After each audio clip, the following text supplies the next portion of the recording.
Ma'am बात आती है कि तंत्र में सेक्स की प्रायोरिटी बहुत ज्यादा मानी जाती है और कुछ तांत्रिक भी होते हैं वो कहते हैं कि तुम अगर सेक्स के मार्ग से तंत्र करोगे ना तो मोक्ष की प्राप्ति करोगे। कि दिवाली के टाइम पे ना आसमान में एक लाल घड़ा घूमता हुआ जाता है और जिसके ऊपर भी वो गिरता है ना। दोनों अलग अलग नहीं है, पहली बात तो ये बता दो। कभी भी जादू न काला होता है न सफेद होता है। तंत्र जो बताया गया था, सबसे बड़े अघोरी, सबसे बड़े कपालिक जो शिव दुनिया को बना सकते हैं, दुनिया को मिटा सकते हैं, अगर वो तंत्र शक्ति के ज्ञाता माने जाते हैं। मैंने अभी एक चीज बोली कि विद्वेषण, सम्मोहन, वशीकरण, उसमें एक क्रिया आती है मारण की क्रिया।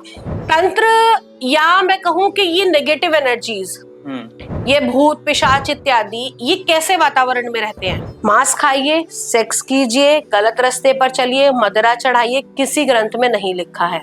तो नमस्कार दोस्तों, मेरा नाम है दिव्यांशु और आप सभी का स्वागत है। आज हम लोग तंत्र, आत्माएं, साधना जैसी कई सारी चीजों पर बात करेंगे और ये भी जानेंगे कि अगर ये सारी चीजें आप पे, आपके घर परिवार वालों पे अगर हैं तो इन्हें कैसे पता लगाएं और कुछ ऐसी रेमेडीज होंगी जैसे हम भूत प्रेत को भगा सकते हैं। और इसी के साथ साथ वो बंदा जो बहुत ज्यादा मेहनत करता है लेकिन पैसे बिल्कुल भी नहीं आते, और एक जो दूसरा बंदा जो मेहनत तो कम करता है लेकिन करोड़ों में खेलता है, तो ऐसा क्यों? तो इन सारी चीजों का जवाब आपको इस पॉडकास्ट में मिलने वाला है।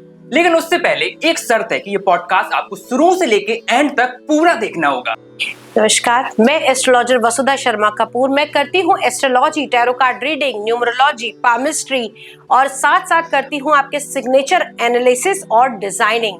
लेकिन इन सभी से अलग एक चीज जो सभी तरफ, चारों तरफ घूम रही है और जिसे बहुत सारे लोग भी परेशान हैं, वो है तंत्र। तो तंत्र की क्रिया से आप जान सकते हैं कि कैसे आप जीवन में तरक्की कर सकते हैं, या आपके जीवन में ऐसी कोई समस्या जो सब कुछ ठीक होने के बावजूद भी आप आगे नहीं बढ़ पा रहे हैं, तो वो तंत्र क्रिया के द्वारा, वास्तुशास्त्र के द्वारा मैं आसानी से हल कर सकती हूँ।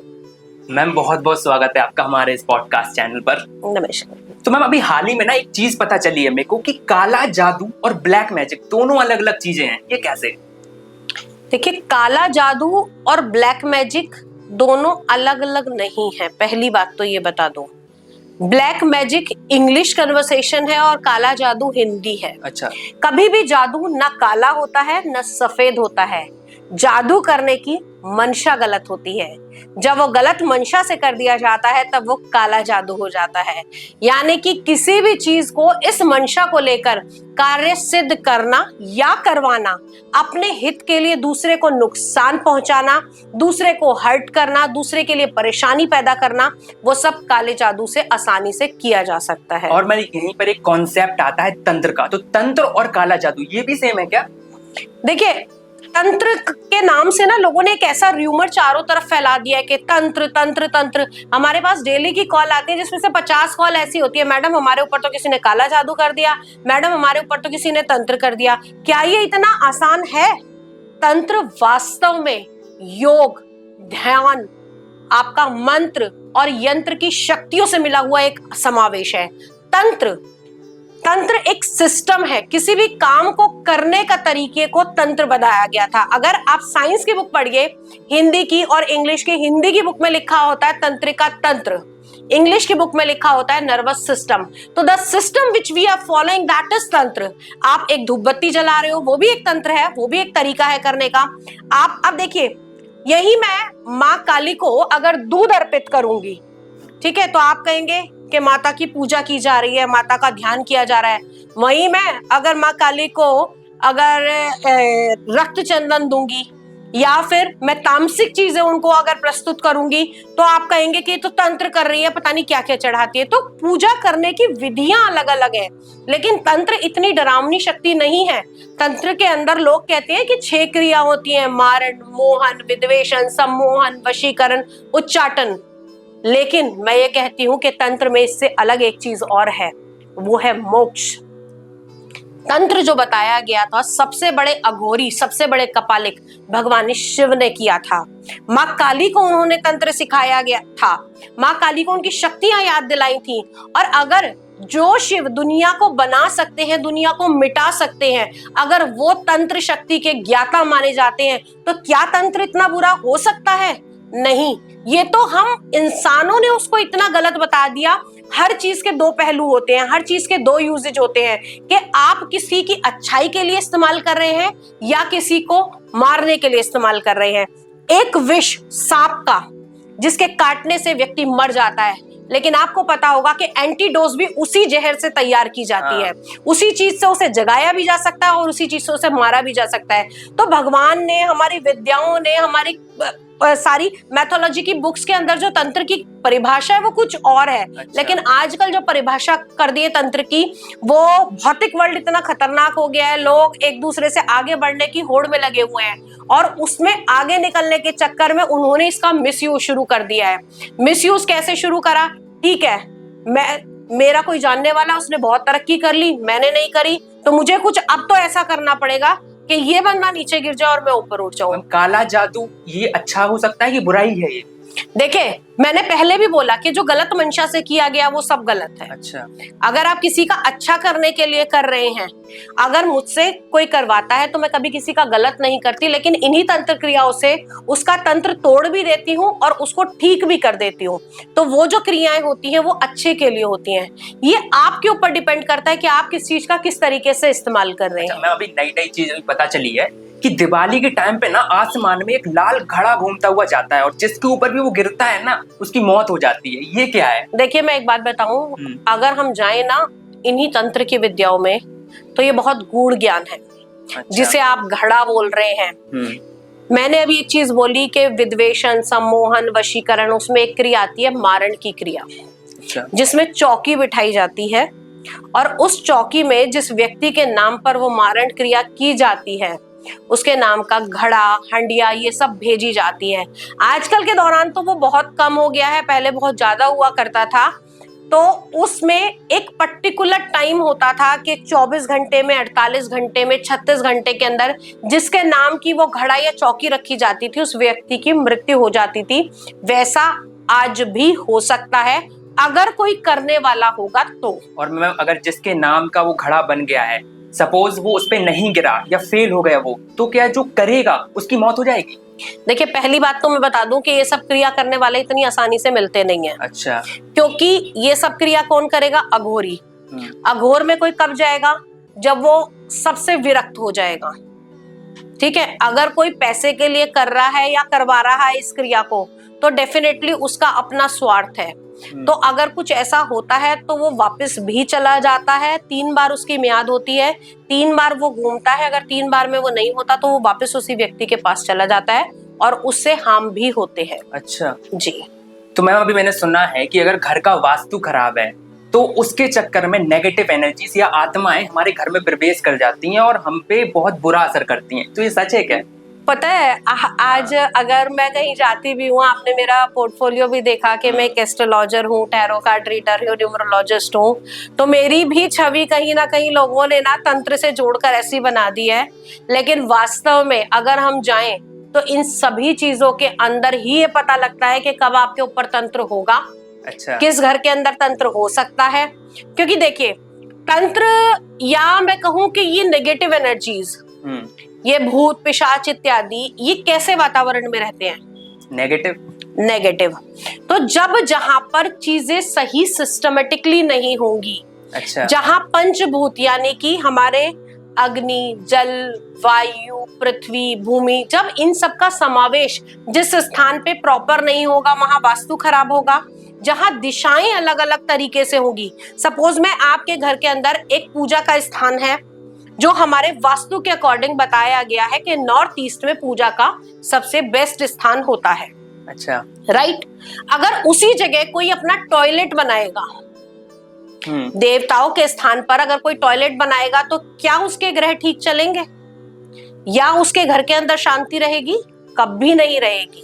जब घर का वास्तु खराब होता है, जब किसी का साउथ वेस्ट कॉर्नर जो राहु का कॉर्नर माना जाता है, जब वहां पर ऐसी गतिविधियां होती हैं तो घर के बच्चे सबसे ज्यादा पाश्चात्य सभ्यता और साथ साथ मोबाइल में, नाइट लाइफ में, क्लब्स में, इन सब चीजों के अंदर इन्वॉल्व हो जाते हैं। अच्छा। जब बहुत ज्यादा ये आज आप देखेंगे ना, आज के जो हमारे वास्तु के अकॉर्डिंग अगर मैं बात करूं तो जो हमारे घर है ना, उन सबके ऊपर शनि, राहु, केतु, इनका प्रभाव ज्यादा है। अब बताइए कैसे? पता नहीं मैम। घर को जब तैयार किया गया, हाँ। घर की नींव रखने के लिए जो बीम बनाई गई, सबसे पहले उसमें लगाया गया सरिया। अच्छा। सरिया धातु बनी शनि की, तो हमने सबसे पहले प्लेस करा वहां पर शनि।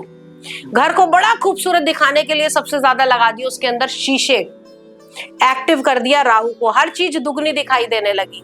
पहले के लोग पागल थोड़ी थे, जब रेत मिट्टी के घर बनते थे, घर ठंडे होते थे, वहां पर एनवायरनमेंट बहुत अच्छा होता था। घर के बीचों बीच एक जगह छोड़कर वहां पर तुलसी का पौधा रखा जाता था और शौचालय घर के बाहर रखा जाता था।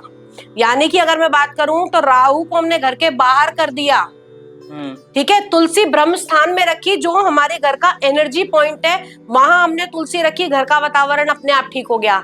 आज की डेट में तुलसी या तो बालकनी में या घर के गेट पे हो गई। राइट। कुत्ता राहु का कारक माना जाता है, केतु का कारक हम राहु शनि और केतु का करवाते हैं डॉग्स की सेवा, वो हमारे बेड के अंदर आ गया। जो टॉयलेट से अब तो वो अटैच बेडरूम के अंदर आने लग गए हैं। तो हमने वास्तु तो खुद ही खराब किया ना। लेकिन अगर हम यही बात करें तो मैं ये कहती हूँ कि आजकल पॉसिबिलिटी नहीं होती, जगह की बहुत ज्यादा कमी है, तो लोग उसके कारण चीजें करते हैं। लेकिन बिना तोड़फोड़ के भी इन सभी एनर्जीज को बैलेंस किया जा सकता है वास्तु के दौरान। अच्छा मैम, जिन घरों में मांस मदिरा का वो होता है, पालन होता है, तो क्या उनके यहाँ पे नेगेटिव एनर्जी जल्दी आ सकती हैं? शास्त्रों में एक बड़ी अच्छी बात लिखी है कि जैसा खाए अन्न वैसा बने मन, जैसा पिए पानी और वैसी बोले बानी। तो आप जो खाओगे वही आपका आचरण होगा। जीव हत्या करोगे तो सबसे पहले तो आप खतरनाक बन गए ना। जिसके अंदर मोह माया नहीं रहा वही जीव को खा सकता है या जीव हत्या कर सकता है, तो सबसे पहले तो क्रूएलिटी आपके अंदर आएगी। वही वातावरण आपके घर के अंदर पैदा होगा और वही चीज आपके आसपास उसी तरीके का आपको नेचर भी मिलेगा। मैम, कहा जाता है कि जो काला जादू होता है इनमें पीरियड, ब्लड, अंडरगारमेंट्स और हेयर जैसी चीजों का यूज होता है, क्यों होता है? अब चलिए सिर्फ अध्यात्म पे बात ना करके एक साइंटिफिक तरीके पे जाते हैं। अच्छा। अगर मैं आपसे बात करूं, आपका डीएनए किस किस चीज में मिलता है? मैम, बॉडी में, हेयर में, नेल्स में, हर जगह मिलता है। बायोलॉजिकली देखें तो बायोलॉजिकली मिलता है। तो अब इन्हीं सारी चीजों से तो तंत्र का इस्तेमाल किया जा सकता है। तो मैम, अगर जैसे किसी इंसान की कोई भी चीज किसी के पास नहीं है तो उसके ऊपर तंत्र होगा? फोटोग्राफ से होगा ना। जो आपका फोटोग्राफ है, क्या वो फोटोग्राफ किसी से मैच करेगा सेम? हम कहते तो हैं कि दुनिया में एक तरह के 7 लोग होते हैं, लेकिन आपको कितने मिले? अभी कोई नहीं मिला, वैसे तो कोई नहीं दिखा। फिर अच्छा। बी प्रैक्टिकल, एक ह्यूमन बीइंग की तरह अगर हम देखें, कहते भी हैं, लेकिन जो हम वास्तविकता देख रहे हैं, हमारे पास सबसे पहली बात तो हम लोगों के पास इतना समय ही नहीं है कि हम किसी के पास जा सके या किसी को इतना इनरोल कर सके। हम उन्हीं चीजों में उलझते हैं या उन्हीं चीजों को सुलझाने की कोशिश करते हैं जो हमारे जीवन से जुड़े हुए हैं। आपका और मेरा ये तंत्र का अगर पॉडकास्ट हो रहा है तो कौन देखेगा? या तो वो पीड़ित है, या वो इसका रास्ता ढूंढ रहा है, या वो इसमें इंटरेस्ट रखता है। तो जिसको जिस चीज की आवश्यकता होती है वो उसी को ढूंढता है। अच्छा मैम, एक बात है कि जो लोग बहुत ज्यादा मेहनत करते हैं लेकिन फिर भी उन्हें पैसों के नाम पे कुछ नहीं मिलता, और दूसरी तरफ कुछ बंदे कम मेहनत में भी करोड़पति बन जाते हैं, तो इसका क्या पुनर्जन्म से कोई कनेक्शन है या फिर उनका लक है? अच्छा, एक हमारे ना एस्ट्रोलॉजी में बहुत सारे लोग आते हैं, कहते हैं मैडम डॉक्टर ने ना मैं इतनी तारीख की डेट दे दी है, हमें सी सेक्शन कराना है, ऑपरेशन से बेबी होगा, तो आप एक अच्छा सा डेट और टाइम देख के हमें बता दीजिए, हम उसी टाइम पे ऑपरेशन कराएंगे।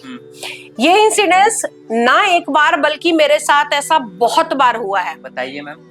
मैं लोगों को बोलती हूँ कि देखो, जीवन और मृत्यु ये 2 चीज ऐसी हैं जो आज भी साइंस के आने के बाद भी ऊपर वाले के हाथ में है। अच्छा। आप कितनी कोशिश कर लो, व्यक्ति को जब जाना होगा वो तभी जाएगा, और आप कितनी कोशिश कर लो, जिसने जब आना होगा वो तभी आएगा। उसका एक रीजन है कि आपके पास्ट कर्मा के ऊपर आपकी आज की जर्नी डिसाइड है। अच्छा, ठीक है। जो आपने पिछले जन्म में किया है वो आज भी आपको भुगतना पड़ेगा। आपको ये वाली योनि जो मिली वो आपके पास्ट कर्मा पे डिसाइड है। तो आपने कहा कि जैसे जो लोग कम मेहनत करते हैं उनकी भी बहुत ज्यादा तरक्की हो जाती है, ठीक है। तो आप अगर पास्ट में बहुत अच्छा करके आए हो तो हो सकता है कि यहाँ पर आपको ज्यादा मेहनत ना करनी पड़े। लोग मजाक मजाक में बोलते हैं यार तूने पता नहीं कौन से मोती दान किए हैं जो तेरे को ये चीज मिल रही है। तो ये कोई कहीं सुनी बातें नहीं है, जो आप कर रहे हो वो आप भोगोगे। बहुत सारे लोग ऐसे भी होते हैं, कहते हैं मैंने आज तक एक मक्खी नहीं मारी मैम, और मेरे साथ इतना बुरा हो रहा है कि मैं नहीं जानता कि क्या अच्छा है और क्या बुरा है, लेकिन मैं जिंदगी से बिल्कुल नीरस हो चुका हूँ। तो आज अगर आप अच्छे कर्मस कर रहे हो ना, तो इसका मतलब अभी तो पिछला ही बकाया चुका रहे हो।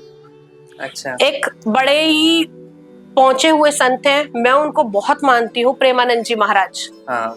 मैं अक्सर उनको सुनती भी हूँ, बहुत ज्ञान की बातें होती हैं। तो महाराज जी की एक बार एक बात हो रही थी, महाराज जी से एक उनके शिष्य ने यही बोला कि महाराज जी मैं तो ना प्रभु की इतनी भक्ति करता हूँ। तो उन्होंने कहा ठीक है, अच्छी बात है। तो महाराज जी ने बताया कि एक व्यक्ति के पास ना 50-60 लोग आए और वो कहने लगे कि कल आके हम तुझे मारेंगे। तो उसने कहा भाई मैंने आपका कुछ नहीं बिगाड़ा है, मैंने सारी जिंदगी प्रभु की सेवा करी है, चलो ठीक है तुम कल आके मुझे मारना। वो उन्होंने श्री हरि को बुलाया और श्री हरि से कहा कि मैंने आज तक जीवन में सिर्फ आपकी भक्ति के अलावा कुछ और नहीं किया, तो ये लोग मुझे मारने आ रहे हैं, ये क्यों ऐसा हो रहा है मेरे साथ। तो प्रभु ने कहा बेटा ये तो मुझे मारेंगे तो जरूर, क्या लगे, लेकिन मुझे ये बताओगे कि मैं आपकी इतनी भक्ति करने के बाद भी ये लोग मुझे मारने आ रहे हैं, क्यों मारने आ रहे हैं। कहते बेटा ये वही 50-60 लोग हैं जिसका तूने अपने पास्ट कर्मा के अंदर बुरा किया था और जिनको मारा था। मेरा नाम जपने से तुझे 60 जन्म दोबारा लेने पड़ते और इन लोगों का बदला चुकाना पड़ता, तो ये एक ही जन्म में 60 मिलके तुझे एक बार मारेंगे। एक फनी सा क्वेश्चन है, जो हम मेरी उम्र के लोग हैं, तो आजकल वो 1 गर्लफ्रेंड 2 गर्लफ्रेंड और 3 गर्लफ्रेंड को भी हो रहा है ऐसा, और फिर बाद में वो डिच हो जाते हैं, और ये सेम लड़कियां भी करती हैं, लड़कियां भी कम नहीं है। तो मैम क्या ये उनके कर्म पे निर्धारित होता है, मतलब आज तुम अगर धोखा दे रहे हो किसी को तो अगले जन्म में तुम्हें पक्का ही चुकाना होगा, ऐसा कुछ है क्या? अगले जन्म में नहीं बेटा, इसी जन्म में। आगे संतान तो आपकी भी आएगी ना। हाँ। अभी आप कह रहे हो कि आजकल ये सब देख रहे हैं, उनकी मैरिड लाइफ के बाद भी पूछना। अच्छा। मैरिड लाइफ से पहले जिसको डिच कर दिया तो डिच कर दिया, लेकिन मैरिड लाइफ के बाद में जब डिच होता है ना, तो लोग आके खून के आंसू रोते हैं। लॉन्डो सुधर जाओ जितनी जल्दी सुधर सको। चलो मैम एक नेक्स्ट क्वेश्चन पूछते हैं, कुछ ऐसे वियर्ड इंसिडेंट हुए हैं आपके साथ, मतलब काला जादू वगैरह के साथ, ऐसा कुछ वियर्ड जो कभी सोचा ही ना हो आपने कभी हो मेरे साथ? देखो जो सब कुछ होता है ना वो एक नया होता है, क्योंकि जो हर चीज हो रही है ना हमारे जीवन में, आपसे मेरी मुलाकात हो रही है, वो भी एक नया एक्सपीरियंस है। तो डेली नित नए एक्सपीरियंसेस हमारे सामने आते हैं। उन एक्सपीरियंसेस में कुछ ऐसी चीजें होती हैं जिन्हें देख के सोच के हम खुद ही डर जाते हैं कि यार ऐसा हो गया, लेकिन सब कुछ हमारे पास्ट कर्मास पर होता है। एक तो ऐसे इंसिडेंट आपके साथ जो हुए हैं। बहुत एक नियर डियर थे, उनके घर में बहुत प्रॉब्लम थी। उनके घर में जब हम गए ना, तो हमें पता नहीं था कि वास्तव में ये क्या हो रहा है। उनकी नई नई मैरिज हुई थी, वो जानकार थे। तो उनसे बात हुई तो नॉर्मली जैसी चीजें लगती हैं वही सब कुछ था, लेकिन उनकी जो वाइफ थी ना वो बार बार हमारे आगे आ नहीं रही थी। अच्छा। हमें लगा कि कुछ हो सकता है, थोड़ा उनसे पूछा भी तो उन्होंने कहा नहीं ऐसे ही है, नॉर्मल है, बट अभी आप बात नहीं करें, शायद इनकी तबीयत ठीक नहीं है। वो आई, वो थोड़ी देर हमारे पास बैठी और बैठने के बाद ऐसे देखा और देखने के बाद वहां से चली गई। अच्छा। हमें बड़ा अजीब लगा, हमने कहा हम तो इनसे पहली बार मिल रहे हैं, तो ये इस तरीके से ऐसे क्यों कर रहे हैं, क्योंकि वो हमारे जानने वाले थे। तो दूर दूर तक कहीं पे तंत्र का या इन सारी चीजों का हमारे दिमाग में ख्याल भी नहीं आया था, हम तो सिर्फ मिलने गए थे। तो फिर थोड़ी देर के बाद में वो दोबारा आई, आके और अजीब से कुछ ऐसे एस्पेक्ट्स उनके हुए, देखने के, बोलने के। तो फिर हमने उनके हस्बैंड को बुलाया, हमने कहा भैया कोई प्रॉब्लम है क्या भाभी के साथ? तो पहले तो बोले नहीं, क्योंकि हमारे रिलेटिव थे तो हमारे आगे कुछ बोल नहीं सकते थे। रिलेटिव इन द सेंस कि हमारे नियर डियर कोई फैमिली फ्रेंड टाइप के थे। तो वो कुछ बोल नहीं पा रहे थे। तो हमने उनसे पूछा कि भैया कुछ ऐसी बात है? तो उन्होंने मुझे बोला कि भाभी अब आपको क्या बताऊं, ये ना नॉर्मल नहीं रहती, कुछ चीजें ऐसी होती हैं जो मुझे लगता है कि ये सब चीजें ठीक नहीं है। और उसके फैमिली में भी लड़ाई झगड़ा बहुत ज्यादा चल रहा था। तो मैंने उनको पूछा इसका कोई रीजन, तो थोड़ी देर बाद ना वो लेडी बैठे बैठे हिलना शुरू हो गई। अच्छा। और वो चीखने लग गई, तू यहाँ क्यों आई है, यहाँ से चली जा, तू यहाँ क्यों आई है, यहाँ से चली जा। मैंने कहा भाई मैं तो आपको कुछ कह नहीं रही, मेरा कोई आपसे मतलब नहीं है। तो वो थोड़ी देर के बाद ही ना वो चीखते चीखते ऊपर उठना शुरू हो गई। आप यकीन नहीं करोगे, जिंदगी की वो रोंगटे खड़े करने वाली चीज थी कि वो हवा में उड़ रही थी लड़की। लेडी हवा में उड़ रही थी? हवा मतलब 6 इंच ऊपर आ चुकी अच्छा। थी और वो चीख रही थी। That was a very weird incidence.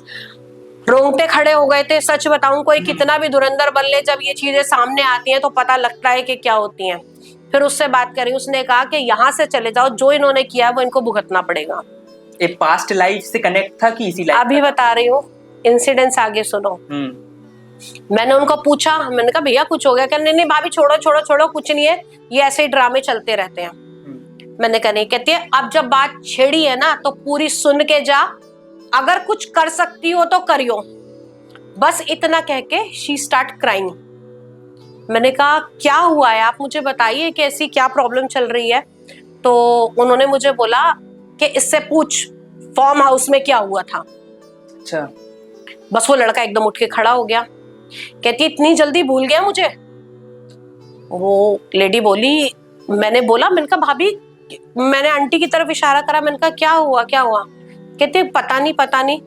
बाद में उसने मुझे, इन शॉर्ट आपको बताती हूँ, उसने मुझे बोला कि मैं इससे बहुत ज्यादा प्यार करती थी, मैं इसके साथ इन्वॉल्व थी एंड आई वॉज प्रेग्नेंट।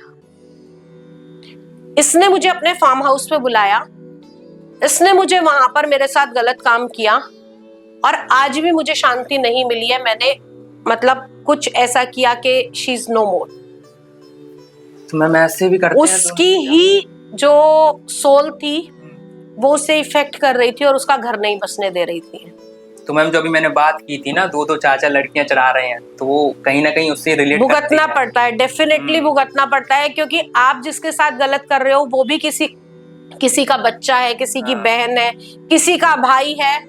ये एक इंसिडेंस ऐसा हुआ, एक दूसरा इंसिडेंस भी ऐसा ही हुआ था जहां पर कुछ मतलब इस तरीके के ना तमाम इंसिडेंट्स रहते हैं। हमारे को ये लगता है ना कि ये सब कुछ नेचुरल है, लेकिन इस पारलौकिक दुनिया में सब कुछ, अगर हम जो बात कर रहे हैं ये शब्द भी व्यर्थ नहीं जा रहे, इसी ब्रह्मांड में घूम रहे हैं। अच्छा। मोबाइल के अंदर कोई कुछ दिखाई नहीं देता ना, इसी ब्रह्मांड की फ्रीक्वेंसी पकड़ के आपकी बात मुझ तक पहुंचती है।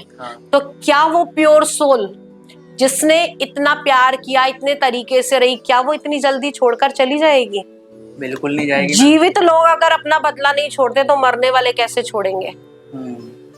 मैम एक कॉन्सेप्ट आता है कर्ण पिशाचनी, तो यूट्यूब पे बहुत फैला है, इसके ऊपर शॉर्ट में बात करते हैं हम, पता है? लेकिन एक चीज होती है इसमें, धुमावती देवी। नहीं, क्या है? वो बिल्कुल डिफरेंट है। आप दो चीजों को बिल्कुल मत मिलाइए। अच्छा। कर्ण पिशाचनी, यक्षिणी साधना, अप्सरा साधना, यूट्यूब तमाम भरा पड़ा इन चीजों से।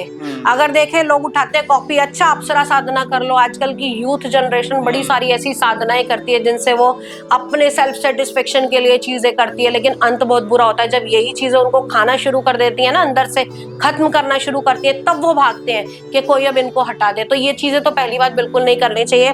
कर्ण पिशाचनी, जिसका नाम ही पिशाच है।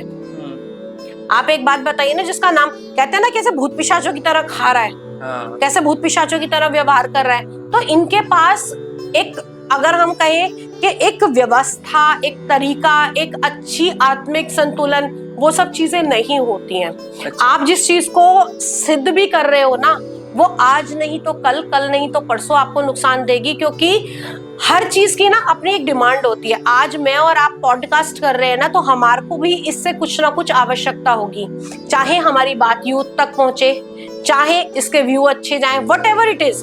तो जो कर्ण पिशाचनी को सिद्ध कर रहा है वो किस लिए कर रहा है? कर्ण पिशाचनी है क्या कि वो कान में आके बताती है। कोई भी चीज होती है वो आपके कान में शक्ति आके आपको बोलेगी कि ये सामने वाले के साथ में ये है, ये चीज ऐसे है। आजकल लोग क्या कर रहे हैं कि अपना वर्चस्व दूसरे के ऊपर स्थापित करने के लिए, अपनी प्रेजेंस बनाने के लिए, अपने आप को सुपीरियर बनाने के लिए ऐसी साधनाएं तो कर लेते हैं, लेकिन जब वो चीज आ जाती है तो उसकी डिमांड्स पूरी करना और उसको संभालना उनके बस की बात नहीं होती। फिर वो चीजें उनको परेशान करती हैं। यूट्यूब जितना अच्छा कर रहा है ना, उतना ही इन चीजों को प्रमोट करके या इन सारी बातों को बताकर एक यूथ की अलग जनरेशन जो है ना, उसे वो दूसरी तरफ ही लेकर जा रहा है। आप कीजिए ना, आपको साधना करनी है तो आप महालक्ष्मी साधना कीजिए। आपके जीवन में पैसा ना आए तो बताइए, आप माँ काली की आराधना कीजिए अगर कॉन्फिडेंस लेवल कम है तो। आप किसी के आगे अपनी बात नहीं कर पा रहे, आप माता नील सरस्वती की पूजा कीजिए। अच्छे की तरफ जाना है ना, शॉर्टकट को लेके आपने गलत की तरफ ही क्यों जाना है। मैं तो कभी ये नहीं कहूंगी कि आप इस तरीके की कोई साधना कीजिए, कोई तंत्र कीजिए। आप मुझसे बात कीजिए, अगर आप कोई साधना करना चाहते हैं देवी के उस मार्ग पर जाइए। अच्छा। भगवान राम के मार्ग पर जाइए। सारी चीजें दुनिया में है, नहीं तो हनुमान चालीसा में ये लिखा नहीं जाता कि भूत पिशाच निकट नहीं आवे, महावीर जब नाम सुनावे। लोग कहते हैं ना कि महावीर हनुमान जी का नाम लो, भूत प्रेत कुछ नहीं होते। अगर नहीं होते तो उनका जिक्र क्यों आता। माँ ने जो महिषासुर का मर्दन किया, क्या थे वो? राक्षसी थे ना, हैं? रक्त बीज जो था, एक मुंडी चली गई दूसरा पैदा हो गया, एक रक्त की बूंद गिरी दूसरा तैयार हो गया। क्या थे वो? राक्षस थे, वो भूत थे, वो पिशाच थे, वो यक्ष थे, वो गंधर्व थे। तो ये सारी चीजें पहले से हैं। माँ की 64 योगिनियां शक्तियां हैं। वो क्या है?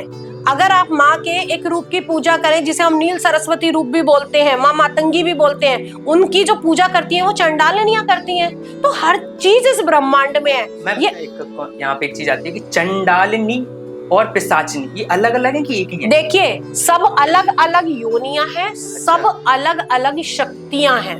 चंडालिनी नेगेटिव में आ जाती है कि पॉजिटिव में? चंडालिनियों ने माँ की पूजा करी है, पॉजिटिव में। पॉजिटिव। आप किस चीज का कैसे इस्तेमाल कर रहे हो? फिर बात वही, केरोसिन घर जलाएगा भी और केरोसिन आपका खाना भी बनाएगा। ये आप पे निश्चित करेगा कि आप उसका किस तरीके से इस्तेमाल कर रहे हो। मैम, बात आती है कि तंत्र में सेक्स की प्रायोरिटी बहुत ज्यादा मानी जाती है और कुछ तांत्रिक भी होते हैं, वो कहते हैं कि तुम अगर सेक्स के मार्ग से तंत्र करोगे ना तो मोक्ष की प्राप्ति करोगे। कहीं किसी किताब में ना सेक्स के बारे में लिखा है। अच्छा। ना किसी किताब के अंदर भगवान को बलि देने के बारे में लिखा है। पता है क्या होता है? जब हम योग साधना करते हैं तो हमारी नाड़ी जहां पर मिलती है, ईड़ा और पिंगला, वो मिलती है जहां हमारा रूट चक्र होता है बिल्कुल नीचे, जहां हमारी कुंडलिनी शक्ति होती है, जहां हमारे जननांग होते हैं। बेसिकली तो योग की शक्ति से उनको मिलाना, समागम करना होता है, जहां पर शिव और शक्ति का मिलन हुआ। ठीक है, यौन शक्ति वहां खत्म हो गई। अच्छा। उस रूप को जागृत करना, उस कुंडली को जागृत करना था, ना कि ये कि आप फिजिकल रिलेशन में आओ और उस आनंद को भोगो। अच्छा। इसका तंत्र से कोई ऐसा रिश्ता नहीं है। लोग कहते हैं कि बलि भी दी जाती है। अरे, जब इस जीवा को ऊपर लगाया जाता है, ये एक तरीका होता है, पूरा डिस्क्रिप्शन नहीं दूंगी। वो एक मछली की मुद्रा पैदा करता है। अच्छा। और उसमें जाप पैदा किया जाता है, उसमें जाप किया जाता है। तो लोग कहते थे कि यहाँ पर मांस चढ़ाया गया। नहीं, ये सब अलग अलग विद्याएं थी, अलग अलग तरीके थे, लेकिन इन सबको लोगों ने अपने तरीके से इस्तेमाल कर लिया। आदि गुरु शंकराचार्य जी एक बार जा रहे थे अपने शिष्यों के साथ में, तो लोग उनके शिष्य जो थे वो उनका अनुसरण करते थे। तो अनुसरण करने के बाद में उन्होंने जैसा कहा वैसा ही करने को कहा। तो किसी भी ग्रंथ में ये नहीं बताया गया है कि आप कहीं से कहीं तक भी मांस खाइए, सेक्स कीजिए, गलत रास्ते पर चलिए, मदिरा चढ़ाइए, किसी ग्रंथ में नहीं लिखा है। मैम, कुछ ऐसी रेमेडीज बता दो आप, मतलब कि कुछ लोगों के घर पे प्रेत आ गए, भूत आत्माएं, मतलब होती रहती हैं ये चीजें, तो कैसे इन चीजों से हम बाहर निकल सकते हैं? देखिए, सबसे बड़ी बात तो मैं पहले मंत्र जाप पे विशेष महत्व देती हूँ, लेकिन आजकल अगर किसी के पास मंत्र जाप करने का समय नहीं है तो कुछ छोटी छोटी चीजें की जा सकती है। जैसे लहसुन और हींग को मिलाकर इसका एक पेस्ट तैयार किया जाता है। अगर वो व्यक्ति को सुंघाया जाए तो प्रेत बाधा उस पर से चली जाती है। अच्छा। दूसरी चीज, अगर किसी के ऊपर कोई भी ऐसी परेशानी है तो काला धतूरा महामृत्युंजय के जाप के बाद में उसका लेप बनाकर व्यक्ति के ऊपर भी अगर आप लगाते हैं तो भी उससे आराम पड़ता है। अगर किसी के ऊपर भी तंत्र बाधा है तो सहदेवी की जड़, तुलसी के पत्ते और साथ में आप एक चीज और मिला सकते हैं, काली मिर्च। अच्छा। इन तीनों चीजों को बराबर मात्रा में मिला लीजिए और पीस लीजिए और इसकी छोटी छोटी गोली बनाकर जिस भी व्यक्ति के ऊपर ये नकारात्मक शक्ति है उसके गले में बांध दीजिए। इससे किसी भी प्रकार की नकारात्मक शक्ति होगी उसमें बहुत ही आराम मिलता है। अगर किसी के घर के ऊपर बार बार तंत्र बाधा हो रही है तो इसी प्रकार की गोलियां बनाकर 51, 21, 31 गोलियां बनाकर काले कपड़े के अंदर बांध के घर के गेट पर भी आप रख सकते हैं, उससे भी आराम मिलता है। इन सब के अलावा हनुमान अष्टक का पाठ और साथ ही साथ नरसिंह कवच करने में थोड़ा सा समय लगता है, लेकिन निश्चित तौर पर प्रेत बाधा में उससे शांति मिलती है। मैम, जो आत्माएं होती हैं इनका आखिर शेप कैसा होता है? मतलब जो जीवित में जैसा इंसान होगा वैसा ही होगा कि मतलब अलग हो जाता है? देखिए, आपको एक बात बताऊं, जब साकार से निराकार में पहुंच जाते हैं, अच्छा, तब वो आत्म स्वरूपी हो जाते हैं, तब वो आत्मा बनती है। आत्मा का कोई साकार रूप नहीं है, वो किसी भी रूप में, किसी भी आवाज में, किसी भी तरीके से आप तक अपनी आप बात पहुंचा सकती है, आपको दिख सकती है। आपने देखा होगा ना, बहुत से लोग कहते हैं अचानक से कभी बच्चे की आवाज में बात करती है, कभी चीखने लगती है, कभी बोलती है, या कभी ये व्यक्ति ऐसी आंखें बदल लेता है, कभी ऐसे बन जाता है। तो इसका कोई रूप नहीं है, सिर्फ ये एक निराकार शक्ति पुंज है। ये नकारात्मक और सकारात्मक दोनों होते हैं। अच्छा मैम, अच्छी आत्माएं और बुरी आत्माएं कैसे पहचानने और पता कैसे लगाएं कि अच्छी है कि बुरी है? देखिए, जैसे आपने अपने पास्ट कर्मा किए हैं, उसके अकॉर्डिंग आपका नेचर है, उसके अकॉर्डिंग आपकी गति है। कई बार ऐसा होता है कि हमारे कर्म बहुत अच्छे हैं लेकिन मोक्ष नहीं मिला। कुछ चीजों में हमारी, जैसे एक छोटा सा उदाहरण देती हूँ, कोई माँ है, उसने किसी का बुरा नहीं किया, एक छोटे बच्चे को छोड़कर वो चली गई इस दुनिया से। अच्छा, तो क्या उसकी आत्मा तृप्त थी? नहीं, उसकी आत्मा अपने बच्चे में अटकी रहेगी, वो उसके आसपास ही रहेगी, वो हमेशा उसको केयर करेगी, उसका ध्यान रखेगी। तो वो हो गई एक अच्छी आत्मा। यानी कि आप चाहकर भी मोहवश इस लोक से नहीं निकल पा रहे। बुरी आत्मा? बुरी आत्मा ये है कि आपने किसी के साथ बुरा किया, अच्छा, तो वो बदला ले रही है, या जिसका वो नेचर रहा उसको मोक्ष नहीं मिल पाया। एक ये लेवल हो गया जहां पर हम पृथ्वी लोक पर हैं, और जहां हमें ऊपर जाना है वो लेवल है। जब हम इन दोनों के बीच की दूरी तय नहीं कर पाते ना, तब हमें इसी में घूमना पड़ता है। हम कहते हैं कि जो ये धरती है यही नरक है और यही स्वर्ग है। कितना सच है कि मतलब ये वही है, हवा में बातें कर दो, बन जाओ साधु संत, ऐसा कुछ है कि ये सच में सही है? साधु संत बनने का मतलब ये थोड़ी है माला लो और जाप करो। आजकल हो रहा है ना, यूट्यूब पे देखो आप, आजकल तो बहुत कुछ हो रहा है। ये आपकी आत्मा, आपके संस्कार, आपका नेचर और आपका प्रारब्ध डिसाइड करेगा कि आपने क्या करना है। अच्छा, ठीक है, आप किसी के साथ कुछ द्वेष मत कीजिए, अपना काम सच्चाई से कीजिए। ठीक है, अपने काम के अंदर आप चीट मत कीजिए। दूसरी चीज, भगवान को पाने का एक सबसे बड़ा तरीका होता है अपने माँ बाप की सेवा कीजिए। क्योंकि आपको जिसने जन्म दिया, उस ऊपर वाले ने जरूर दिया, लेकिन जिसने आपको जन्म दिया वो आपका भगवान। अच्छा, आप उसको पूजिए। आजकल आश्रम भरे पड़े हैं, आश्रमों में माता पिता पड़े और लोग 4 धाम की यात्रा कर रहे हैं। बहुत बुरा लगता है हम जब ऐसी चीजें देखते हैं तो। ठीक है ना, तो अच्छा बनने के लिए, भगवान को पाने के लिए कहीं जाने की जरूरत नहीं है। आप अपने अंदर प्योरिटी लेकर आइए। आप अगर एक गृहस्थ आश्रम में हैं, आप अपनी जॉब कर रहे हैं, अपने बच्चों को ठीक से देख रहे हैं, आपके पास टाइम नहीं है, मैं आपको बोलती हूँ आपके पास टाइम नहीं है, आप घर से निकल रहे हैं, आप जितनी देर रास्ते में हैं, ऊपर वाले ने जो आपको कार्य दिया है, वो आपको कार्य दिया है कि तेरे ऊपर इन लोगों की जिम्मेदारी है, ये तेरा कर्म है और यही तेरी पूजा है। अगर आप इसको अच्छे तरीके से निभाएंगे, हर व्यक्ति के प्रति अपना कार्य पूरा करेंगे, और उसके बीच में अगर आप 2 बार भी भगवान का नाम ले लेंगे तो वो भी काफी है। जरूरी नहीं है भगवान को पाने के लिए लंबी लंबी तपस्याएं ही की जाए, एक छोटे से नाम जप से भी प्रभु आपको मिल सकते हैं। मैम, जो आपने मोक्ष की बात की ना, तो हम जैसे लोगों को तो वैसे ही पता नहीं कि होता क्या है। तो मोक्ष का अर्थ क्या है? मतलब एक आत्मा ईश्वर से मिल रही है, इसे मोक्ष कहते हैं या फिर? मोक्ष का मतलब ये होता है कि आप इस जीवन मरण के चक्रव्यूह से बाहर निकल जाते हैं। अच्छा, आपको दोबारा कोई जीवन नहीं लेना पड़ता। मतलब पहली बात तो ये बताऊं कि जब आप एक मानव जीवन के अंदर आ गए तो ये आपके पिछले प्रारब्ध बहुत अच्छे रहे कि आपको मानव जीवन मिला। लेकिन इस मानव जीवन को आपने अगर व्यर्थ कर दिया तो आप अगली योनि अपनी तैयार करके चल रहे हो। मतलब ऐसा है कि जो तुम्हारे कर्म है वो ये डिसाइड करते हैं कि तुम कुत्ता बनोगे कि बिल्ली बनोगे, ऐसा बिल्कुल कुछ? बिल्कुल डिसाइड। लोग कहते हैं ना, है तो इंसान व्यवहार कैसा करता है जानवरों जैसा, हाँ। कहते हैं ना, तो ये ऐसे ही नहीं कहा जाता। ये आपके कर्म, आपका प्रारब्ध, ये सब डिसाइड कर रहा है। और जो आपको आज बहुत चमक दमक दिख रही है ना, आप कहते हो ना, आपने ही अभी एक बात बोली कि जो लोग बहुत बुरा कर रहे हैं वो भी तरक्की कर रहे हैं, कभी हाँ। उनके घर के अंदर झांक कर देखना अच्छा। कि क्या वो रात को चैन से सो पाते हैं, क्या उनके घर में सुख शांति है। पैसा होना या दिखावा करना सच में जीवन नहीं है। ऐसे ऐसे लोग हमारी प्रैक्टिस में आते हैं जिनके पास पैसे का ये पता ही नहीं है कि कितना पैसा है, लेकिन घर के अंदर ना घर का सुख, ना बच्चे साथ में, ना आपके घर के अंदर नींद मिल रही। आज दिल्ली में, कल बंबई में, परसों कहीं और है। वाइफ जो है वो भैया किट्टी पार्टियों में घूम रही है, बाहर घूम रही है, बच्चे सब कुछ छोड़ छाड़ के बाहर सेटल हो गए। तो भैया इस पैसे का करा क्या आपने? अच्छा। जिन सबके लिए जोड़ा, अगर वो ही नहीं मिल पा रहे हैं तो फिर क्या फायदा है?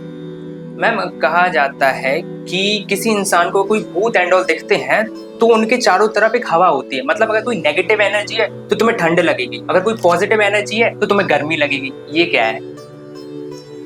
ऐसा तो मैं आपको बताऊं, कुछ भी नहीं होता कि आपको ठंड लग रही है या गर्मी लग रही है। नहीं, वो एहसास तो पता चलता है ना कि एनवायरनमेंट चेंज हो गया, मतलब नेगेटिव एनर्जी है। वाइब्स चेंज होती हैं। अच्छा। ठंड और गर्मी का इससे कोई लेना देना नहीं है। अगर आपकी ऑरा के अंदर 7 लेयर्स होती हैं, जब एक एक लेयर, हर ऑरा की एक लेयर एक चक्र का रंग लेकर चलती है, जैसे जैसे जो लेयर ब्रेक होती है, उस लेयर के ब्रेक होने पे हमारे शरीर के उस चक्र के ऊपर असर पड़ता है।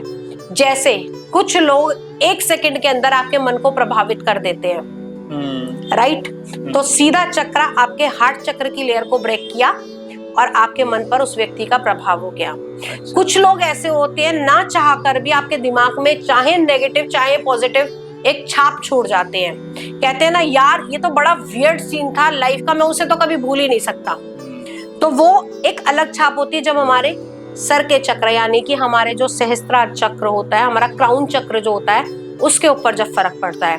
तो सारे चक्र अलग अलग है, जब वो ब्रेक होते हैं तब उन चीजों का एहसास होता है। इन्हीं चक्र के अंदर पंच महाभूत भी होते हैं। कभी अचानक से गर्मी लगती है, कभी ठंड लगती है, कभी घुटन होने लगती है। कितनी बार ऐसा होता है ना, आप किसी स्पेस में जाओ, वहां जाके आप बैठो कि यार जब से बंदा आया है ना, अजीब सा ही माहौल हो गया, घुटन सी हो रही है मुझे तो उसके घर में जाके। तो ये सिर्फ पंच महाभूतों और 7 चक्रास का खेल है। अच्छा मैम, जब काला जादू की बात आती है तो जो मेरे दिमाग में इमेज बनती है, एक गुड़िया, उस पे सिंदूर रखा है, सुइयां लगी है और वो चुबा रहे हैं, और जो बंदा जो बाहर बैठा है ना उस पे असर हो रहा है। तो कुछ ऐसा होता है क्या काला जादू? पता है क्या है, ये ऐसा टॉपिक है, मुझसे भी कई पॉडकास्ट में पूछा गया, मैम वुडू डॉल क्या होती है, ये कैसे होता है, ये क्या होता है? तो आपको एक चीज बता दूं, ये जो जितने भी लोग ये कर रहे हैं, ये कुछ विशेष मंत्रों का इस्तेमाल करके चीज को प्राण प्रतिष्ठित करते हैं। उस डॉल को जो इन्होंने एक आकार रूप देते हैं डॉल के रूप में, फिर उस व्यक्ति के बाल, उस व्यक्ति के शरीर का रक्त, उसका पहना हुआ कपड़ा, उसके नखून, कुछ भी चीज उसकी जो उसके डीएनए स्वरूप में हो, उसको उससे अटैच कर देते हैं और साथ में जोड़ देते हैं। कहते हैं ना कि राजा की जान तोते में बसी थी, सुनते थे ना? ऐसे ही उस व्यक्ति के डीएनए को उससे जोड़ दिया जाता है, और उस व्यक्ति के साथ में अगर मैं उसकी सुई चुभाऊंगी तो जिस व्यक्ति के डीएनए के साथ में उसको जोड़ा गया है, मंत्र शक्ति से कार्य किया गया है, वो उसके साथ में होगा। ये नुकसान के लिए किया गया, लेकिन वास्तव में ना ये एक पुराने समय में एक विधि होती थी। अच्छा। जिसे हम चिकित्सा के रूप में इस्तेमाल करते थे। आज लोग एक्यूपंक्चर कहते हैं इसे, कि सुइयां चुभा के शरीर की जिस नस के अंदर परेशानी होती थी, उस नस में वो सुई चुभा के उस परेशानी को निकाला जाता था। लोगों ने तंत्र शक्ति में उसका गलत इस्तेमाल किया, उस नस को तो पकड़ा, लेकिन मरोड़ तरोड़ के अपने हिसाब से इस्तेमाल करने के लिए। अच्छा। प्रथा तो बहुत पुरानी चली आ रही है, लेकिन इस्तेमाल गलत तरीके से कर दिया। अच्छा मैम, कहते हैं जो तंत्र जिसने सबसे पहले किया था वो भगवान शिव थे, कैसे? भगवान शिव का एक नाम पता है? जब भगवान शिव की सती से शादी हुई थी तो राजा दक्ष ने उन्हें एक नाम दिया था, भैरव, कपाली। अच्छा। कपालों की माला जो पहनते थे, कपालिक मुंडों की माला जो पहनते थे। आप कभी भी अगर आप जाएं तो हिंदू धर्म में जहां पर शव का दाह संस्कार होता है, उसके बाहर कभी कोई तस्वीर नजर नहीं आएगी भगवान शिव की होती है। अच्छा मैम, थोड़ा वास्तु में है तो क्या मरे हुए इंसान की फोटो टांगना ये सही है घर में कि नहीं?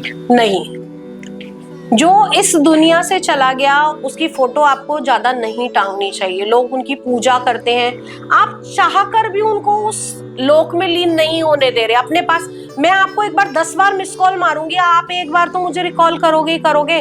और ऊपर वाला भी कहता है कि तुम अपने पीछे इतने सारे लोगों को परेशान छोड़कर आए हो, तुम यहाँ नहीं ढंग से रह पाओगे। अच्छा, तो उनकी पूजा करना, उनकी बहुत ज्यादा फोटोज लगाना मुझे नहीं लगता कि बहुत ज्यादा ठीक है। अपने लोगों के यहाँ देखा मैंने, ऐसी जनरेशन है जिन अपने पास्ट बहुत सारे एंसेस्टर्स हैं, उन सब की फोटो लगाई होती है। ये सब नहीं करना चाहिए। आपके पेरेंट्स है, माता पिता दादा दादी तक आप फोटो लगाइए, उससे आगे ना आपको फोटो लगानी चाहिए। और सबसे बड़ी बात, ना ही ने मंदिर में रखना चाहिए अच्छा, किसी भी फोटो को, और ना ही इनकी पूजा करनी चाहिए। आप इनके हाथ जोड़िए, इनसे आशीर्वाद मांगिए, क्योंकि ये आपके पितृ स्वरूप होते हैं। इनका देवताओं के चरणों में स्थान होता है। अच्छा मैम, कभी कभी क्या होता है ना, जैसे हमने भी देखा है कि कुछ लोग क्या करते हैं, वो देवताओं को तो पूजते ही हैं, साथ साथ कुछ ऐसी नेगेटिव एनर्जीज को पूजने लगते हैं। अगर उनके जो फ्यूचर एंसेस्टर्स होते हैं, मतलब उनके जो बेटे हैं बेटियां, अगर वो ये नहीं करेंगे तो वे उन्हें बहुत परेशान करते हैं। ऐसी बड़ी सारी ना प्रथाएं चली आ रही हैं हमारे यहाँ, जिससे लोग, मैं किसी एक पर्टिकुलर कम्युनिटी का नाम नहीं लूंगी, बहुत सारे लोगों में ऐसा करते हैं कि भाई हमारे कुल के आते हैं, हमारे देवता आते हैं, ये सारी चीजें। तो इन सब चीजों को संभालना बहुत मुश्किल होता है। पहली बात तो इनके लिए नियम कर्म बहुत होते हैं, क्योंकि जो इस दुनिया से चला गया वो ब्रह्म तत्व में विलीन हो गया। अगर आप किसी भी तरीके से उनको कॉल कर रहे हैं, उनको बुला रहे हैं, तो वो कहीं ना कहीं, कहते हैं ना कि भूत की पूजा करोगे तो भूत लोक मिलेगा, गौ की पूजा करोगे तो गौ लोक मिलेगा, अच्छा, देव की पूजा करोगे तो देवलोक मिलेगा। तो हम अपना अलग लोक पहले से तैयार करते हैं। तो इन सब की पूजा नहीं करनी चाहिए। पूजा करने के लिए हमारे इतने सारे देवी देवता हैं ना, उनकी पूजा कीजिए। आप अपने एंसेस्टर्स को प्रणाम कीजिए, एंसेस्टर को नमस्कार कीजिए, उनकी रिस्पेक्ट कीजिए, ना कि उनको बुलाइए, उनसे अपने काम कराइए। वही हिसाब से मैम, कभी कभी होता है ना कि सुनते हैं कि इस वाले फलाने घर में ये पूजे जा रहे हैं, अगर वो तुम्हें भी पूजने होंगे क्योंकि तुम उनके कुल के हो, नहीं करोगे तुम तो तुम्हें पछताना पड़ेगा। देखो, कुल देवता एक अलग चीज है। अच्छा, मैं डिफरेंस क्या है कुल देवता में? कुल देवता वो हुए जहाँ पे हम, जब बच्चा पैदा होता है, जो उसके बाल भी दिए जाते हैं वो कुल देवता को दिए जाते हैं। अच्छा। कुल देवी और कुल देवता के जिनसे हम निकले हैं वो भगवान। कुल देवता वो अलग हो गए आपके, जो आपकी कुल देवी है। अब देवी के अलग अलग स्वरूप है। कोई कहता है हमारी महाकाली कुल देवी है, कोई कहता है कि हमारी गुड़गामा वाली कुल देवी है, कोई कहता है हमारी शीतला माता कुल देवी है। सब अलग अलग कुल देवियां होती है सबकी। तो कुल देवी में और देवता बाबा, इन सब में बहुत फर्क है।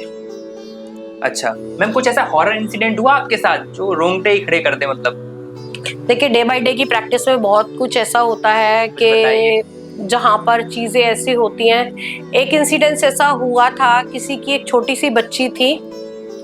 वो बच्ची थी तो 3-4 साल की, लेकिन उस बच्ची के साथ में ये था, जैसे वो बात करती थी ना, इधर उधर देखती थी और किसी से बात नहीं करती थी और ना ही किसी के साथ कनेक्ट होती थी। काफी कुछ चीजें थी उस बच्ची के साथ में। उसके ऊपर काफी हमने, मतलब पहली बार पाठ पूठ किए। तो जब उसके घर का, मैं ना एक हीलिंग का प्रोसेस करती हूँ, वो तंत्र से हीलिंग होती है।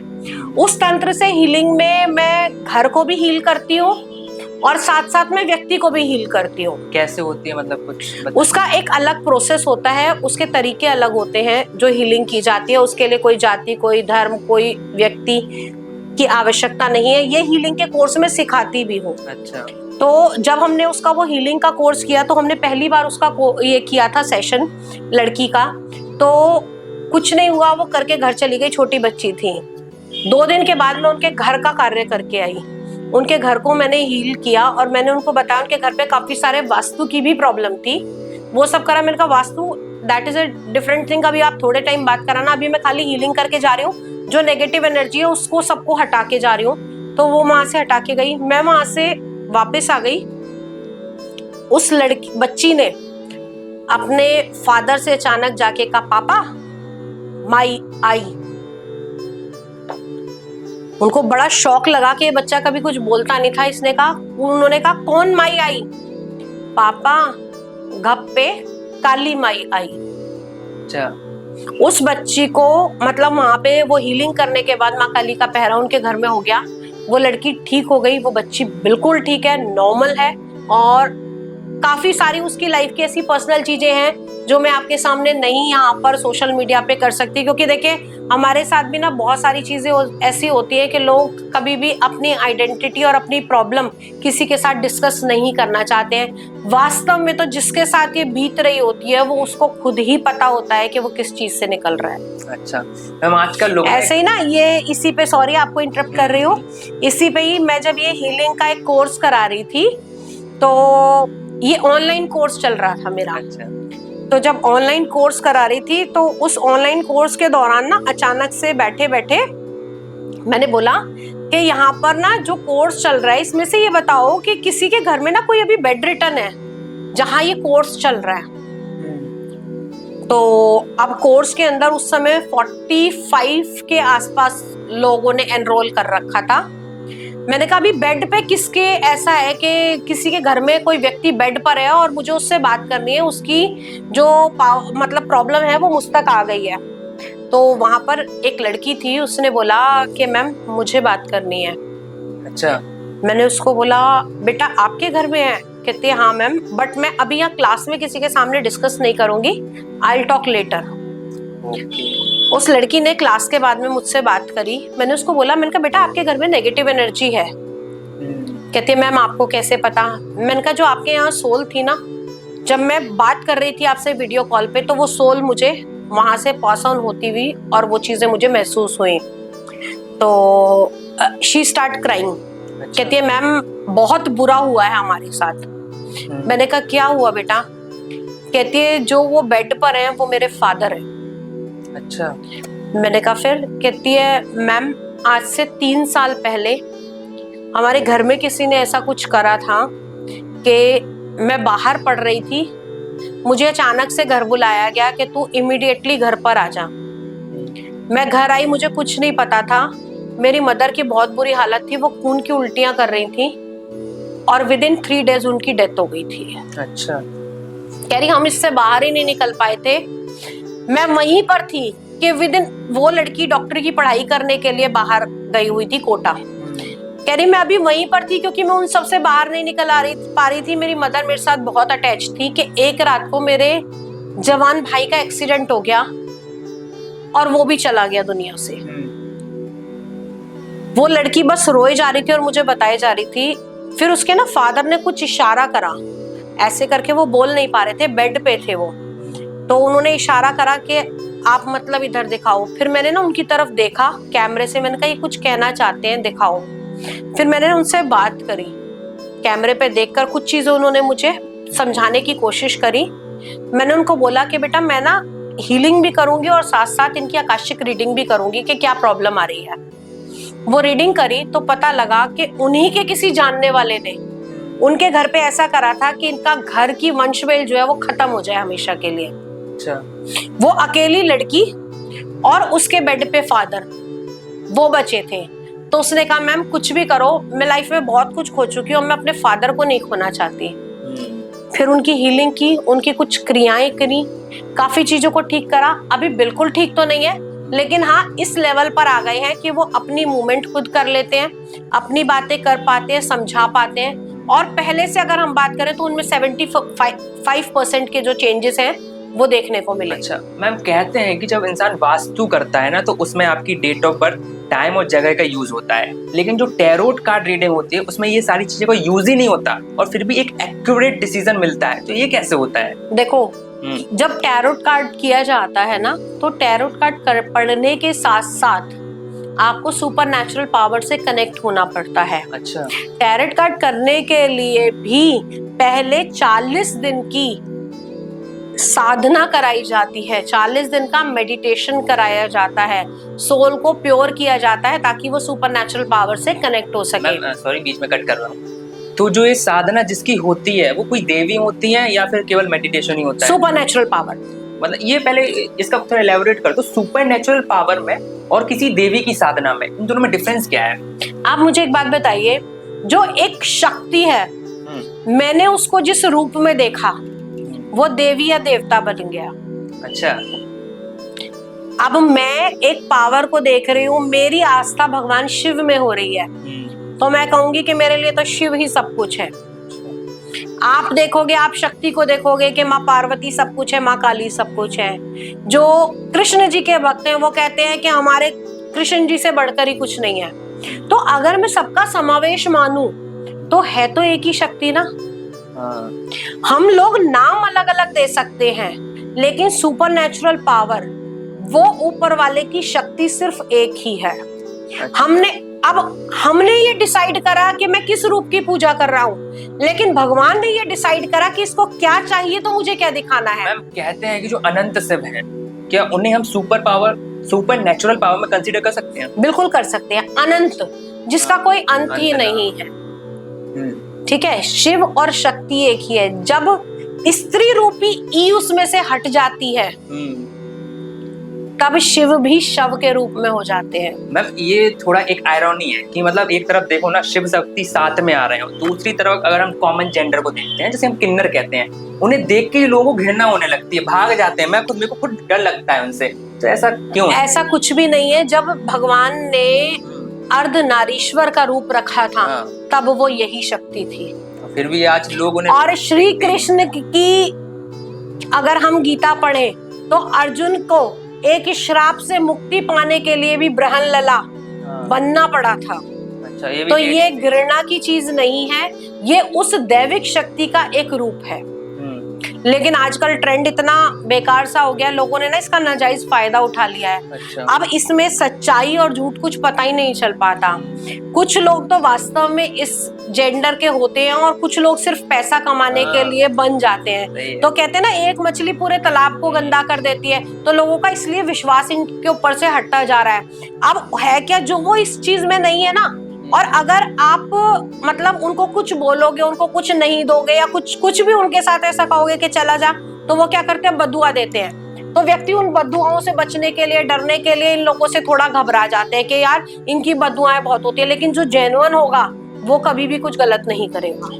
मैम कहा जाता है कि जब तुम किसी एस्ट्रोलॉजर के पास जाते हो तो सबसे पहले उसे कुछ मत बताओ, केवल अपनी डेट ऑफ बर्थ बताओ और उससे पूछो तू क्या मेरे बारे में जानता है, ये बता दे। बिल्कुल। हाँ, क्योंकि क्या है, उनकी शक्तियाँ केवल 30 सेकंड तक ही रहती हैं। ऐसा कुछ है? भाई एक बात बताऊं, कोई शक्ति नहीं होती है। अच्छा। मैं आपको एक चीज बताऊं, ये पर्टिकुलरली एक मैथमेटिक है। ये एक ज्योतिष की गणना है। पंचांग जो बना, अब इतना बड़ा मत हो रहा है, कोई कह रहा है 31 तारीख की दिवाली मनाओ, कोई कह रहा है 1 तारीख की दिवाली मनाओ, लेकिन सब कुछ चंद्रकलाओं पर निर्धारित है। अच्छा। ठीक है, जब हमारा जन्म हुआ उस समय जो ग्रहों की स्थिति थी उसकी एक फोटो खींची, हमारी जन्म कुंडली बनी और वो पूरे जीवन के लिए हमारे साथ अटैच हो गई। अब उसके आधार पर जैसे जैसे ग्रह डिग्रिकली मूव करता है वैसे वैसे पता लगता है कि जीवन में कब क्या चल रहा है। अच्छा मैम, क्या हुआ कि अभी पिछले दिनों एक एस्ट्रोलॉजर से मिला, तो वो मेरे से जाकर मेरे से कह रहे हैं कि मैंने तेरी कुंडली देखी है। मैंने कहा अच्छा पंडित जी बताइए क्या है। तो मेरे से कह रहे हैं कि जब तक तेरा कोई आत्मगुरु नहीं बनेगा तब तक तेरे को सक्सेस नहीं मिलेगी लाइफ में। तो क्या है, मतलब ये सच बात है कि नहीं है कि गुरु होना चाहिए? देखिए मैं आपको एक बात बताती हूँ, कुंडली देखना और आत्मगुरु बनना ये चीजें अलग हैं। जब आपका कोई गुरु है या गुरु की महादशा है या आपकी कुंडली में गुरु बहुत अच्छा है तो आपको गुरु का निर्देशन बहुत जरूरी है। अच्छा, वैसे नहीं है मतलब कि ये कहते हैं कि तू मेरे को गुरु मान ले, मैं जो कहता जो अपने मुंह से गुरु बन जाए वो गुरु थोड़ी है। अच्छा। एक बात बताइए आप, अगर मैं अपने मुंह से कहूँ कि तुम मुझे गुरु मान लो तो वो गुरु तत्व ही कहाँ रहा? सही है, मतलब लोग लाखों गुरु बनने के लिए एक चीज याद रखिएगा, गुरु बनने के लिए पहले एक अच्छा शिष्य होने की जरूरत है। अच्छा। अगर आप बहुत अच्छे शिष्य रहे हैं और सामने वाले को आपके अंदर कोई चीज ऐसी दिखती है कि इनकी ये चीज धारण करके मैं अपने जीवन को बदल सकता हूँ, तभी आप गुरु कहलाने के लायक हो। गुरु किसी ऐसे शब्द का नाम नहीं है कि जिस मर्जी को गुरु बना लिया आपने। गुरु का मतलब ये होता है कि सही जो मार्गदर्शक होता है वही गुरु है। अच्छा मैम, कुछ ऐसी रेमेडीज बता दो जो कि पैसा, मतलब बहुत पैसा आ जाए लोगों के पास। ये कॉन्सेप्ट ना बहुत ज्यादा लोग इसीलिए बैठे हैं यहाँ पे, ये कॉन्सेप्ट चल जाए, बताइए कुछ ऐसे रेमेडीज पता चल जाए, बस पैसा ही पैसा आता रहे। देखिए हाँ। हमारे ब्रह्मांड में ना हर देवी देवता को हमने अलग अलग, जैसे आप कहते हैं ना कि सबकी ड्यूटीज बांध दो घर के अंदर, कि भैया तू सफाई करेगा, तू बर्तन करेगा, तू ये करेगा, तो ऐसे ही भगवान ने ना अलग अलग देवताओं को अलग अलग क्षेत्र दिए। अच्छा। अगर आपको पैसा पाना है तो वो किसके पास है? माँ लक्ष्मी जी के पास में। तो पैसा पाने के लिए सीधा सीधा माँ लक्ष्मी की आराधना आप शुरू कर दो। मेरे कहने से आप 40 दिन की ये आराधना शुरू करके देखो, लेकिन इसके कुछ नियम होंगे। मांस मदिरा सेवन, साथ ही साथ इसमें आपको ब्रह्मचर्य का 40 दिन तक पालन करना होता है। 40 दिन की सेवा होती है और इस मंत्र का जाप आप कर लेना, ओम नमो भगवती पद्मावती रिद्धि सिद्धि दायनी दुख दरिद्र हारिणी श्री श्री ओम नमो कामाक्षय ह्रिंग रिंग फट स्वाहा। अच्छा। ये लंबा मंत्र है। मंत्र आप कैप्शन में देख लेना, आपको मिल जाएगा किसी को चाहिए हो तो। लेकिन मेरे कहने से 40 दिन इसे करके देखो। 41वें दिन अगर आपको 19 की जरूरत होगी तो 21 की चीज आपके पास आ जाएगी। अच्छा। ये मेरी गारंटी है, मैंने खुद करके देखा है, बहुत से लोगों को करवा के देखा। अच्छाई की तरफ जाओ, ना कि ऐसी साधनाएं करो कि जिसमें आपको गलत की तरफ जाना पड़े। सनातन धर्म को मानो। मैम, रेगुलर पूजा करना और साधना करना ये डिफरेंट है कि सेम ही है? देखो, साधना करने का मतलब होता है कि आपने किसी लक्ष्य से किसी चीज को सिद्ध करना है। ठीक है, मैं आपको बार बार कहती हूँ साधना साधना साधना। मैं एक नॉर्मल पूजा जो हो गई कि मैं सुबह उठी, मैंने धूप बत्ती अगरबत्ती जलाई, हाथ जोड़े, अपने नित्य कर्म में चली गई। एक साधना कि मुझे उस लेवल तक अपनी पूजा को लेके जाना है कि मैं सामने वाले की परेशानी को समझ सकूं, उसको सॉल्व कर सकूं। तो एक एक्सट्रीम लेवल तक जाने के लिए मुझे मेहनत भी तो उतनी ही करनी पड़ेगी ना। दोनों इसलिए डिफरेंट है। तो चलिए मैम, इस पॉडकास्ट को यहीं खत्म करते हैं। बहुत मजा आया। और दोस्तों, अगर ये पॉडकास्ट आपको अच्छा लगा तो कमेंट्स में जरूर बताएं